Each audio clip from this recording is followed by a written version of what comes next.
What's up, guys? It's me, Annie, thinking about turning this episode podcast into Golden Kamui instead of Yashahime. Oh, we should do that. And I'm Minty, the one who just found out that the creator of Inuyasha did not write Yashahime, and it's really showing at episode 8. I think the creator, all she did was make the designs for the next gen, but after that kind of just dipped. And I looked up the writer on Wikipedia. It turns out that they might have written for Gundam Wing, the one with Zero. Which was terrible. Yeah, one of them was literally a clown. But welcome to FunUntitled, where we serve every podcast with an FU. Kind of like how Yashahime is. Yeah, so we're doing a reaction to episode 8, which is basically where they defeat Kikyu, one of the 4 perils that work underneath Kirinmaru. And it's a real shit show. We just have a myriad of complaints, so let's just go from the beginning of the episode. We'll branch off, diverge, forget what we're talking about, somehow get back on track, or not, maybe not. So, Yotsume is flying away, being chased by the 3 princesses, comes to Kikyu, who says, "You're an idiot, take the pearl, and use that power you totally forgot you had." Which is really dumb, because why is it a dream butterfly and a dream owl? I think they're just trying to make a connection between the 2 powers, but it's a very weak connection, because they're not accessing their dreams, they're accessing their memories. Yeah. Just like the very faint memories that they probably don't really remember, but it's hidden in their subconscious. Okay, well, I want to tackle the pearl before getting into the mother of all problems. A big problem this series have is not explaining everyone's powers. It's just they can do anything they put their mind to. Like, the purple pearl, clearly the main power was absorbing demon powers. But then was like, LOL, it just makes you stronger, whatever. What I don't get is, it also seems like that's the Silver Pearl's power, assumingly, because I don't know why Tora would have this random ass power otherwise, and it just seems like it's a connection between the 2 in regards to absorbing powers. So, can all the pearls let you absorb powers? If there's gonna be 7 pearls, they should all do something unique, and that's why they have their own color.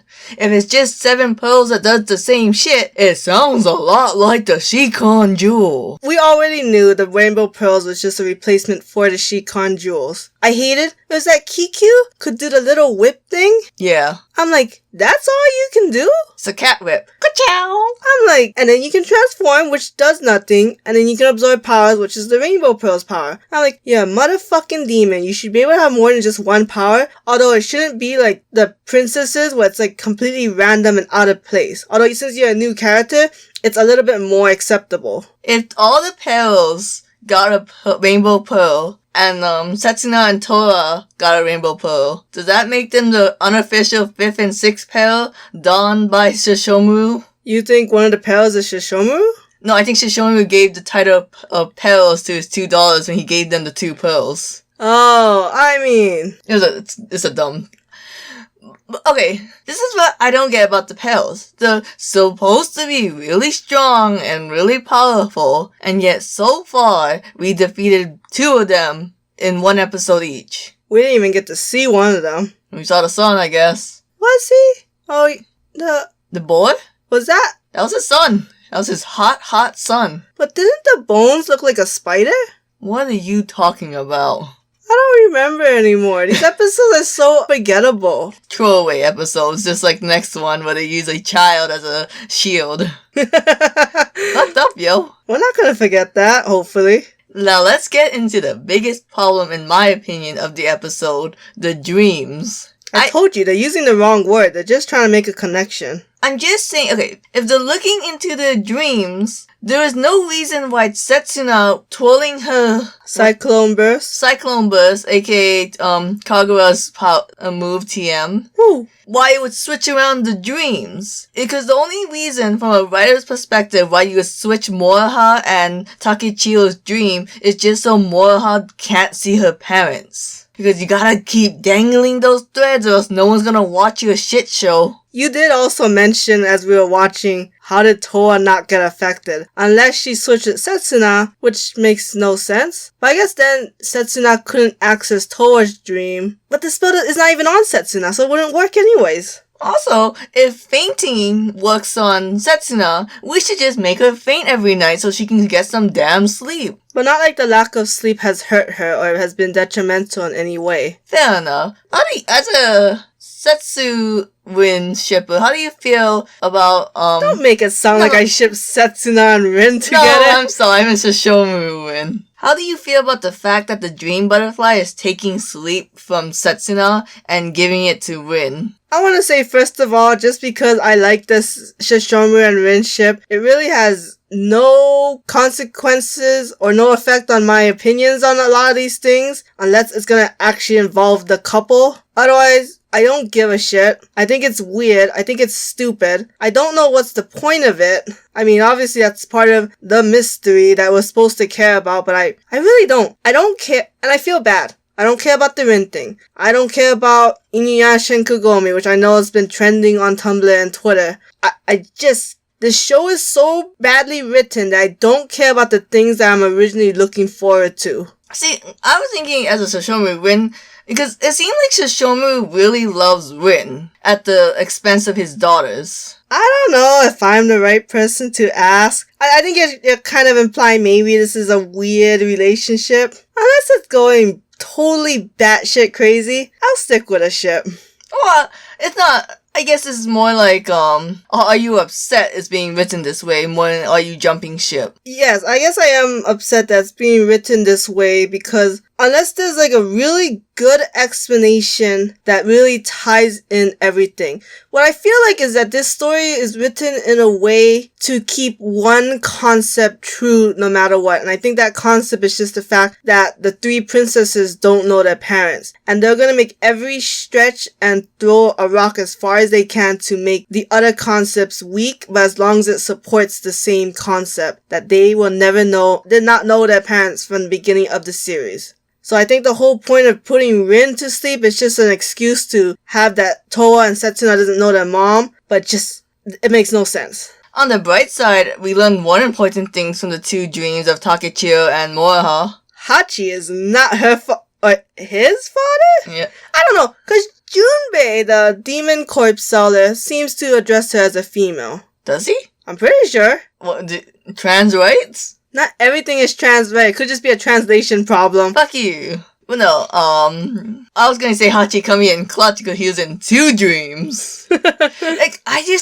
You could have had Shippo take the child away and that would have been more meaningful, but no, you had Hachi, so it has to mean something. Oh, that's true. So thus, Hachi is, giving away children. He's like, hey Moroku, give away Takechiro, our Tanuki lord, away to a corpse seller. Oh yeah, that is weird. Here's the thing, I don't get why Shishomu and Wien, right? They don't show any affection towards their kids whatsoever. They pretty much Shishomu took the kids when they were born, flew off, they got abandoned in a forest, and that's all she wrote.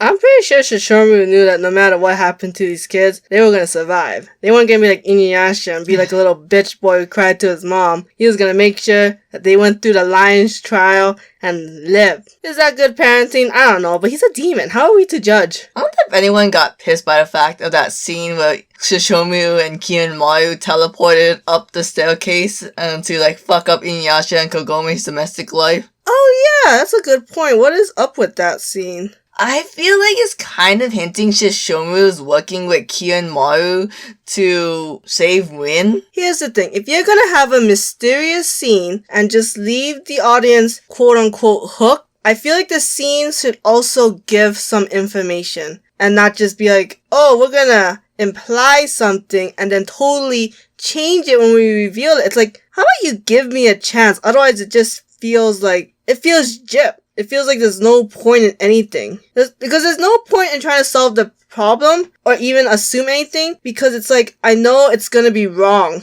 because you're gonna have some bullshit answer to it. Like, a puzzle is fun because you have a chance to solve it. Yeah. And you can use your head to figure it out. But this is not something you can figure out because the writing feels so poor. I do want to say, if you ignore the plot hole of Inuyasha having the rogue from the mom, but he gave it to Kikyo. It's Rouge. I keep telling you, it's Rouge. The Rouge from the mom gave it to, Kikyo, and then Naraku destroyed it. But the fact that Inuyasha still has it means the mom left a myriad of makeup for her son in her will. Lady's a rich bitch. I don't know if she was born rich or because she married a great demon lord that she is buttloads rich. Yeah, I guess we should have assumed that she had a collection of makeup. Well, yeah, I just didn't think Inuyasha was carrying the whole damn thing. Could you imagine a man shucking these little oysters or shallops and slurping the raw meat and then putting makeup inside? Do you think the makeup is made from the oyster blood? Oh wait, I just realized I think it's made out of 2 seashells tied together. The color? No, the container. Yeah, no, it's probably just like you just shuck it open. No, I think it's just 2 seashells you find on the beach. No, why would you do that? Because it's easy, because it was a scallop shape. It wasn't an oyster shape. That's how you draw it. It's like simplifying the artwork. Anyways, moving on past the dreams, we get into the battle. Mitzi mentioned this when we was watching. When Moroha's powers was taken away, Moroha kinda acted like she couldn't do anything. She's a half priestess, half demon. Her demon powers were taken away, but that had no effect on her spiritual powers, because obviously the arrows are still, sealing Yotsume into the rock, which is weird in its own right, but it's still there. And maybe you say, well, maybe it didn't get absorbed from the arrows. It's like, okay, but the power still does not absorb her spiritual powers in general. It has no effect, so why is she not doing something? Because I'm pretty sure the arrows can do more than just sealing, obviously. Also, I don't get Mother effing Tora powers of, I absorb demon energy, but they have to hit me first. No, she clearly showed in this episode, she just has to hit them. And why are her clothes okay? Are the clothes absorbing the powers? You can't show those boobies, I guess. Moroha, if she was a real bro, would have just scratched the arm. If Moroha was a real bro... Oh, one thing I couldn't stand, this show feels like it's for 5-year-olds because it keeps repeating shit. I'm Kikyu and I absorb demon powers. They said it twice because for some fucking reason, Setsuna does the cyclone burst twice at Kikyu. And it's like, it would make sense if she did it the second time and then at least Toa took that advantage to stab the sword into the mouth. Yeah. But she does it afterwards. And I can't remember what I was trying to say with the Moroha thing because I thought of this stuff. But yeah, it's stupid and I hate it. And I'm just too old to be liking children's shows. It's just, the audience is Inuyasha fans. No one would be watching this if you wasn't dangling your precious mysteries. So why are you acting like, your main audience is 5-year-olds? I don't know. I mean, even if it was, you should still write a better story. Well, before we end this episode, we would be amiss if we didn't talk about Riku. What do you want to say about Riku? I just want to mention he exists. He's the boy in the opening, and he's gonna be important because he's gonna collect the 7 rainbow pearls. All I want to say, okay, I guess there's 2 things. One, he's a dumb character. He's strong enough to defeat them, obviously, but he won't because of some weird thing that he went back on. It's stupid, and it's one of those plot device thingies that just makes no sense, but it's just to keep the main characters. And 2, it's really dumb that none of the princesses thought about grabbing the purple pearl. Yeah, that is really dumb. Like, even if they address it in the 4th episode, they got distracted by Takechiyo wanting candy, unless Takechiyo did that on purpose so that Riku could take it. Was it weird when Takechiyo gave the gold when you're like, shouldn't that be used for the debt? I don't know. I guess Moroha still has a choice between paying off her debt and not starving. There's so many mysteries about each individual character of Yashahime. Mystery about Setsuno, mystery about Toa, mystery about Moroha, mystery about Takechiyo.